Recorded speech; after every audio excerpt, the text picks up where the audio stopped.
Azizona jo'lla, qizlar jo'lla 15 minglik ro'molingizni yana qanaqa rasvetkasi bor degan opa-singillarimiz uchun urvasizlar. Mana shunaqa ustimdagi mayda shunaqa bug'doy gulli chiroyli rasvetkalari ham keldi. Ushbu rasvetka gullarimizni mana shunaqa har xil rasvetkada ko'rsanglar bo'ladi. Hozir mana qorasini ochib berib qo'ying. Qorasini mana ko'ryapsizlar. Bunaqasi ham bor, imon bitta to'qrog'i ham bor.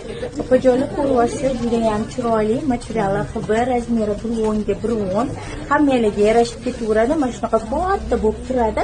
Xohlasanglar mana bunaqa qilib yig'ib, boshqacha qilib o'rasanglar ham bo'ladi. Juda ham chiroyli turadi. Bemalol kelib, shunaqa asal ro'mollarimizni 15 mingdan xarid qilsanglar bo'ladi. Narxi ham zo'r, o'zi ham zo'r, rasvetkalari hammasidan zo'r. Shoshilasizlar, attiga 15 ming. Bunaqa narx bilasizlar, ustimda ham yo'q. Sifati zo'r, razmeri ham zo'r. Kelinglar, qolganlarini ko'rsatib beraman.